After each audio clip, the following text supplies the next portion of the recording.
Good morning students. आज हम start करते हैं एक्सरसाइज 5.2। इसमें आपका मेन काम है मोमेंट्स निकालते कैसे हैं वो सीखना, जो कि मैं आपको थर्ड चैप्टर के अंदर शॉर्ट क्वेश्चन के हिसाब से बता भी चुकी हूँ।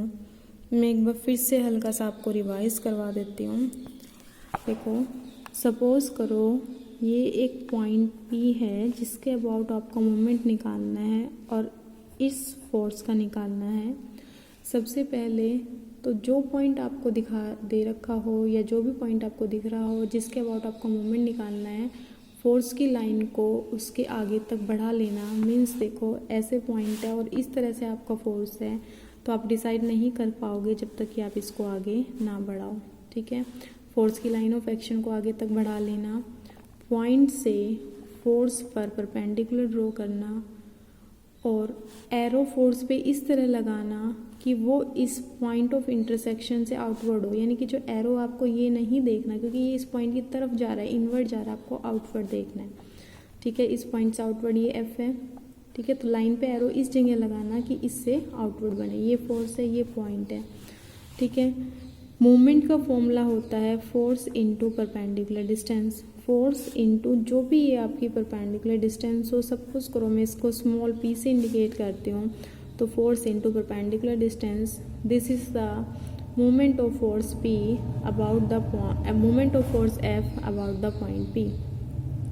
उसके बाद बात आती है डायरेक्शन की कि पॉजिटिव है या नेगेटिव है। आप क्या करना, एरो से स्टार्ट करके आप वहाँ तक जाना जहाँ आपका पॉइंट हो और शॉर्टेस्ट वे से। देखो, मैं इस एरो से स्टार्ट करके पॉइंट पे जाऊँगी तो इस तरह से भी जा सकती हूँ और इस तरह से भी जा सकती हूँ, लेकिन आपको लॉन्ग वे से नहीं जाना है, शॉर्ट वे से जाना है। इधर से इधर जाओगे, फिर आपको ये देखना है अगर ये डायरेक्शन आपकी एंटी क्लॉकवाइज है, घड़ी के अपोजिट है तो पॉजिटिव, क्लॉकवाइज है तो नेगेटिव आएगी। जैसे ये जो मैंने अभी ड्रॉ की है, ये एंटी क्लॉकवाइज डायरेक्शन है, इस तरह से है, जबकि घड़ी आपकी ऐसे घूमती है। ठीक है, ये एंटी क्लॉकवाइज है, तो यहाँ डायरेक्शन क्या रहेगी इसकी, प्लस। और यही अगर मैं फोर्स की डायरेक्शन, सपोज करो ये पॉइंट है, इस तरह से मैंने फोर्स लिया होता, इस फोर्स को मैं आगे बढ़ाऊंगी, यहाँ पर परपेंडिकुलर डालूंगी तो ये एरो इधर लगेगी और इस एरो से यहाँ तक जाऊंगी, ये क्लॉकवाइज डायरेक्शन है तो मोमेंट नेगेटिव आएगा। ठीक है, उसके बाद हम क्वेश्चन करते हैं।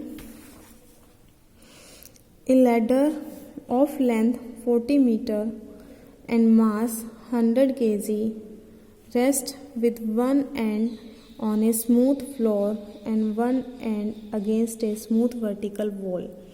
एक लैडर है जिसका एक एंड पॉइंट तो वॉल पर है, दीवार पर है, दूसरा एंड पॉइंट फ्लोर पर है। जनरली आप लैडर को खड़ा करते हो तो इसी तरह से खड़ा होता है। जैसे देखो, आपके पास ये वॉल है, सपोज ये फ्लोर है, तो लैडर इस तरह से होगी। ठीक है, तो लैडर की लेंथ आपको दे रखी है 40 मीटर। लैडर का वेट हमेशा vertically downward in mid point पर एक्ट करता है, वो दे रखा है 100 kg। ठीक है, ladder of length 40 metre, mass 100 kg, rest with one end on a smooth floor and other against a smooth vertical wall. It is kept in equilibrium by a horizontal string attached to its lower end। फिर क्या किया गया है, इस and lower and पर एक string attach की गई है ताकि ये स्टेबल रहे। अदरवाइज तो आपको पता है, जैसे ऐसे लैडर रखी हुई है तो स्लिप कर सकती है, ऐसे हो सकती है। ये लैडर ऐसे रखी हुई है, ये स्लिप करके ऐसे जा सकती है, गिर सकती है। ये स्लिप ना करे इसलिए इसको एक स्ट्रिंग से वॉल तक टाई किया गया। ठीक है, ये आपकी स्ट्रिंग है। स्ट्रिंग है तो उसमें कोई ना कोई टेंशन भी होगी। ठीक है, तो इट इज़ सपोज करो ये स्ट्रिंग है जिसमें tension T। It is kept in equilibrium by a horizontal string attached to its lower end। Find the tension of the string। एक तो T फाइंड आउट करनी है। When the ladder is inclined 30 degree to the horizontal। Ladder का horizontal के साथ angle आपको दे रखा है, दिस एंगल इज 30 डिग्री, और आपको ये T फाइंड आउट करना है। ठीक है, तो सबसे पहले हम क्या करते हैं, फोर्सेस ड्रॉ करते हैं। आपको पता है वॉल पर परपेंडिकुलर रिएक्शन आती है, परपेंडिकुलर टू द वॉल, ऐसे फ्लोर पर आती है परपेंडिकुलर टू द फ्लोर। तो दो रिएक्शन आएगी, एक का नाम R दे देंगे, एक का नाम S। तो देखो, ये फिगर मैंने ड्रॉ कर रखी है। एक लैडर A भी आपके पास है जिसकी लेंथ 40 मीटर है, वेट 100 किलोग्राम है। ये वॉल आपके पास है, ये फ्लोर है, लैडर का लोअर एंड टाई कर रखा है एक स्ट्रिंग से, स्ट्रिंग के अंदर टेंशन D है, ठीक है, और लैडर का वॉल के साथ एंगल 30 डिग्री, ठीक है। एक रिएक्शन आपकी फ्लोर पर आएगी, उसका नाम R दे दिया परपेंडिकुलर टू द फ्लोर, एक आएगी वॉल पर परपेंडिकुलर टू द वॉल, ठीक है। ये आपकी फिगर कंप्लीट हुई। तो अब आपको क्या करना है, देखो इन क्वेश्चंस में आपको एक तो फोर्सेस को रिजॉल्व करना है horizontally as well as vertically, ठीक है। दूसरा आपको काम करना है मूवमेंट लेना है किसी एक पॉइंट के अबाउट। अब आपको ये पता है अगर ऐसे पॉइंट के अबाउट मूवमेंट लिया जाए कि जो पॉइंट है वो फोर्स पर लाई कर जाए तो आपका मूवमेंट ज़ीरो आ जाता है। जैसे देखो अगर ये पॉइंट फोर्स पर लाई कर जाएगा तो परपेंडिकुलर डिस्टेंस ज़ीरो हो जाएगी, मूवमेंट ज़ीरो हो जाएगा, ठीक है। तो जब जब पॉइंट फोर्स के ऊपर लाई करेगा तो उसका मूवमेंट ज़ीरो हो जाएगा। तो ऐसे पॉइंट को सिलेक्ट करो पूरी फिगर में से जिसमें मैक्सिमम फोर्स पास हो रहे हों।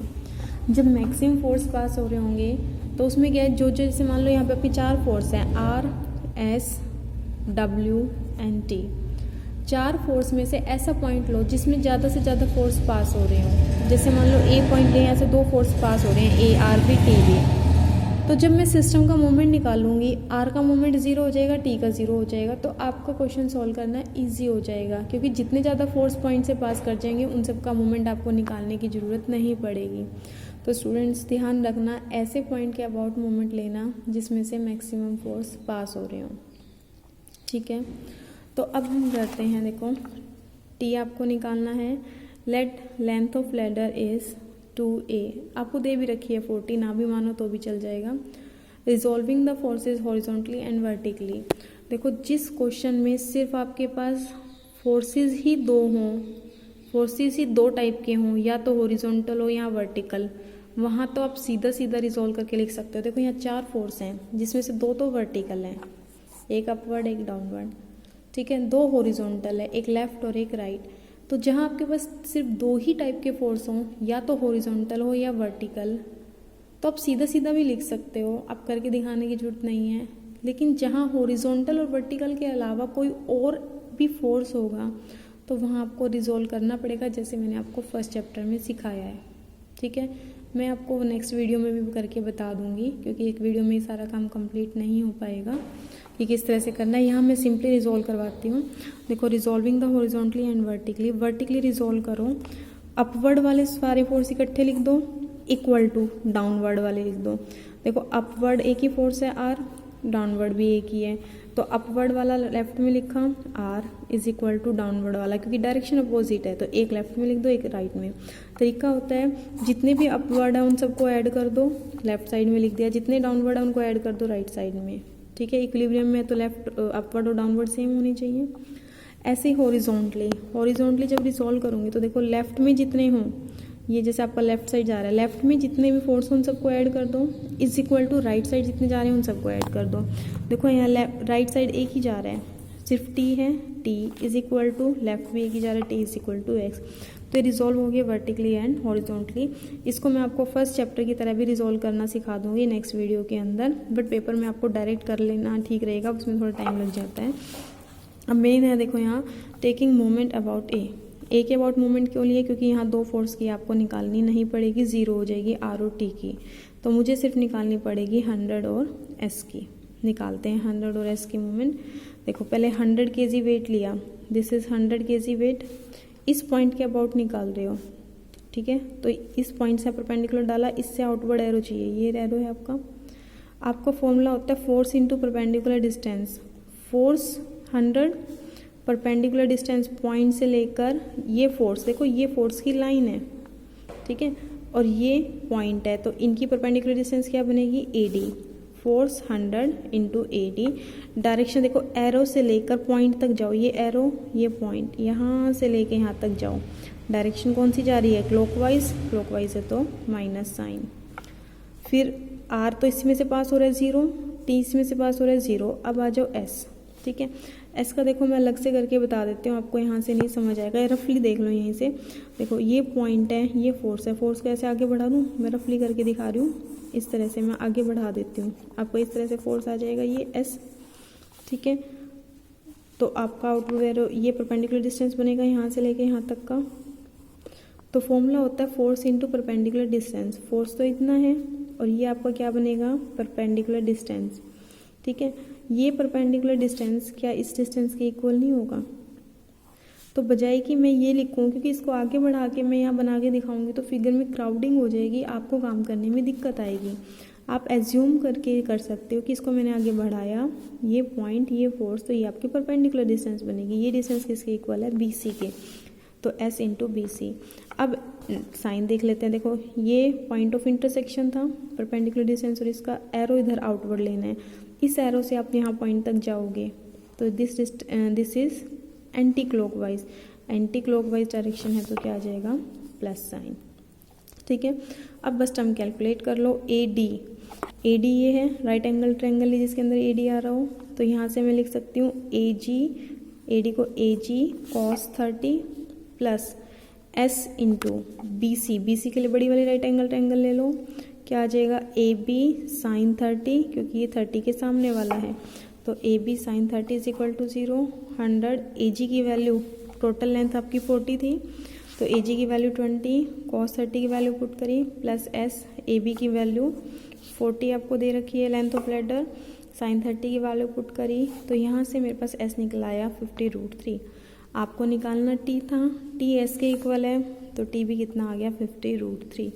तो स्टूडेंट्स आज मैं आपको सिर्फ यही करवा रही हूँ, आगे का क्वेश्चन नहीं करवा रही हूँ। अगर कोई प्रॉब्लम आती है तो मुझे आप आज के आज मैसेज कर देना, अदरवाइज़ आगे का आपको कोई भी क्वेश्चन समझ नहीं आएगा। अगर आपको ये क्वेश्चन समझ नहीं आया तो ये सबसे ईजीएस्ट क्वेश्चन है इस एक्सरसाइज का। ठीक है, और रही बात हॉरिजॉन्टली और वर्टिकली रिजॉल्व करने की, ये मैं आपको नेक्स्ट एक छोटी सी वीडियो बना के बता दूंगी। ठीक है, उसके बाद कल मैं इस जैसे आपका एक फर्स्ट क्वेश्चन है, इस जैसे कम से कम आपको 5 या 6 क्वेश्चंस करवाऊंगी, उसमें से 1-2 मैं खुद करूंगी, 4-5 क्वेश्चन आप खुद करोगे अपने हाथ से। तो आप ये क्वेश्चन अच्छे से समझ लेना, कोई प्रॉब्लम हो तो मुझे मैसेज कर देना।